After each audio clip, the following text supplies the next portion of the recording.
Hi friends! Maiba naman ang video natin ngayon. Siya ang pamangkin ko na may kakaibang talent. So ipakita ko sa inyo ang drawing niya ngayon.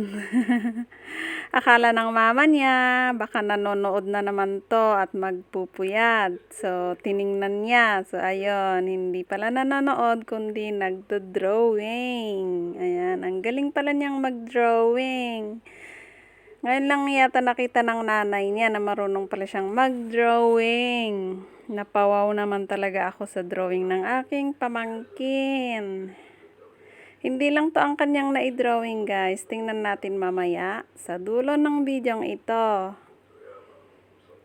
Ito guys, yung mga naunang na-drawing niya. Ang ganda diba? Kaya minsan, hayaan lang natin yung mga anak natin na gawin ang kanilang gusto. Kasi minsan minsan nahihiya silang gawin ang gusto nila kapag lagi nyo silang tinitingnan or lagi nyo silang chine-check ba kung ano ang ginagawa. Kaya, ayan, gaya na ito guys. At lalo silang nakafocus kapag sila-sila lang ginagawa ang kanilang gusto. Di ba guys? At eto na guys, yung final drawing niya. Ang galing ng pamangkin ko. Ang pogi na, marunong pang mag-drawing.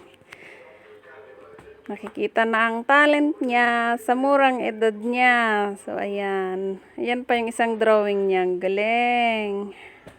Magpapa-burger na yata ang tita. Char!